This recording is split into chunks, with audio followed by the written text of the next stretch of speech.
Àbólówó ni. Àfà ẹ jẹ́ ká mẹ́nu kúrò ní ọ̀rọ̀ tí ẹ̀yìn. Lámìyẹ dídí wà lámìyẹ ládì wà lámìyẹ ẹkùn là kú fún wọn àlàádùn. Ọlọ́run bá ní. Ẹni tó sọ fún òun ní sí lọ́hùn. Òṣì àti òótọ́ lọ́hùn ni ó wá sí. Bẹ́ẹ̀ gẹ́lẹ́ lọ̀rọ̀ yín rí. Ẹ wá lọ fi tí yín kó bọ́mọ lọ́mọ tó wálé ayé tiẹ̀ jẹ́jẹ́.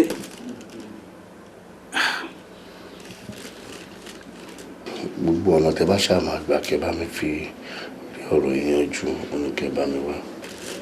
Kò sí ní tá a máa ṣe ẹ̀yin náà mọ̀ àdúrà yìí la máa tẹra mọ́. Àbá yín bẹ lọ́hùn náà ní kọ́lọ́hún ṣàforíjì fún yín. Bàbá ṣe ń gbà bí ẹ̀yin náà sì ní dákẹ́ ni. Kò sí ní tá a ṣe jù mí lọ.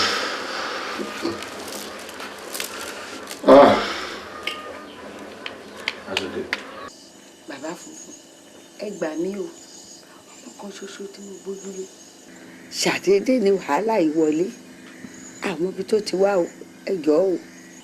Ẹ náwó ẹ síwájú. Ẹ diwọ́ mọ́. Ẹ nà síwájú.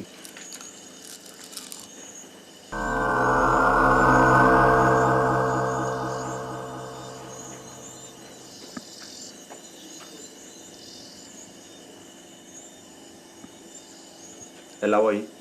Ẹ kò sí mi lọ́wọ́.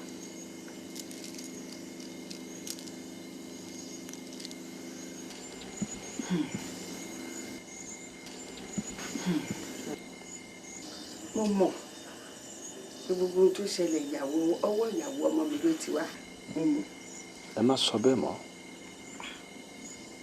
Ẹ ṣọ́ ẹnu yín kó ṣọ̀kì má bínú sí yín.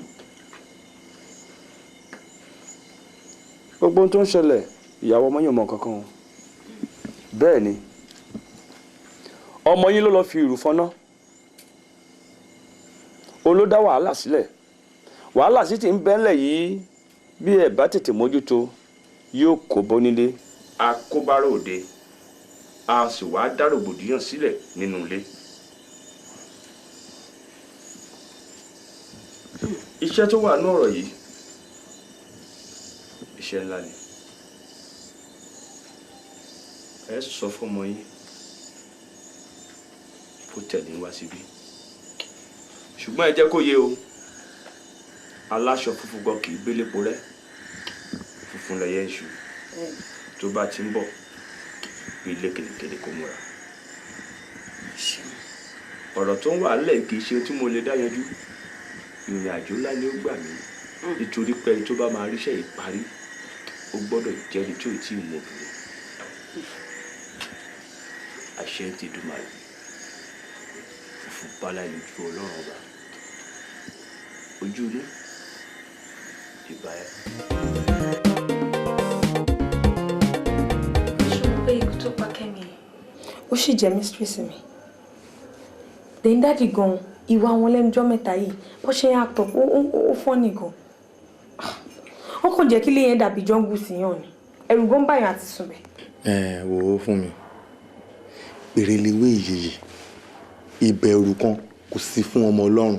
Wo nǹkan lèmi kò máa sọ fún ẹ anytime tí o bá ti fẹ́ sùn ní alẹ́ mú bíbélì ṣí Psalm 23 kó kà tó wí báyìí wípé Olúwa ni olùṣọ́ àgùntàn mi èmi kì yóò ṣe aláìní tí ó mú mi dùn. Bàbá pásítọ̀ ṣé bẹ́ẹ̀ náà ló ṣe dùn ká. Ó dùn kódà ó dùn ju oyin lọ. Tí ìwọ bá ní ìgbàgbọ́ ẹ á sì mú ẹ lára dá. Wò jẹ́ n sọ kíní kan fún ọ ṣoré mi tó ń wò ẹ́ mo ní ìgbàgbọ́ nínú bíbélì mi.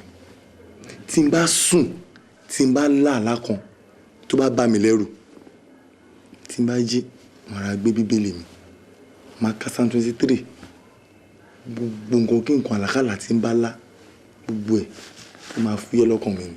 Kí ló wà ń bẹ̀? Ka Psalm 23 ogun adẹ́ṣẹ́.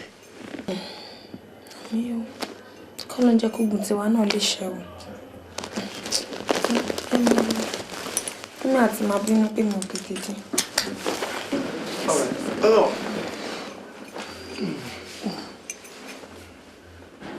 Ẹ máa lọ.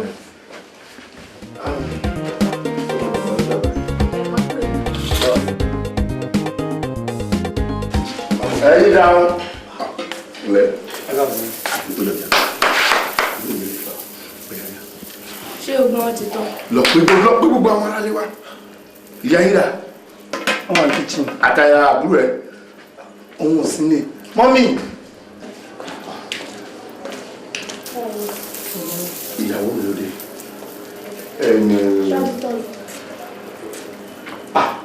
Ọmọkùnrin ẹni tó kù máa rí.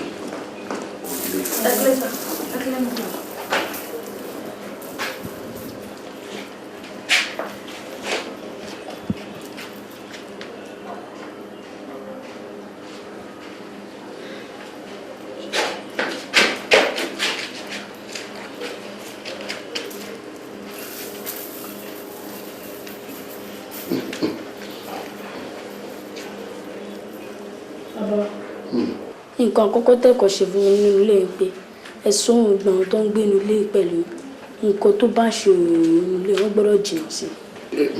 Ó dá mi lójú pé ẹ létí àbẹ́ẹ̀ ni ẹ gbọ́. Gbé ẹnu ẹ wá bí mo ń láti nu ẹnu yìí fún ẹ. àtọ́dí ẹlẹ́ẹ̀kejì ẹ̀wẹ̀ jígí tó wà ń bí ẹ bá mi rí pé gbé kúrò bẹ́ẹ̀ nítorí àsìkò yìí gbogbo a gbọ́dọ̀ jìnnà sí jígí wọn gbọ́dọ̀ fojú rí jígí ẹ̀ rárá. Ká fi nǹkan bò gbà ẹ. ẹ lè fi nǹkan bò. Àbáwá ẹ gba ìlẹ̀kẹ̀ yìí.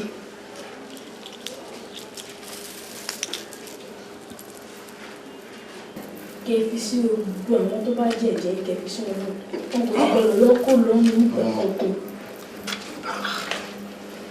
Dádì ìgbàlọ́ mi jù sọ́run. Ẹ má yẹ omi ojú sọ́run.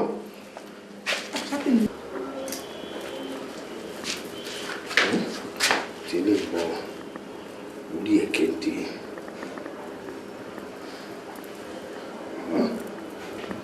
Mo sọ orí ẹ̀ yìí. orí pé ẹ fi sí ọ̀run gbogbo wọn kò sì gbọ́dọ̀ yọ kúrò lọ́rùn.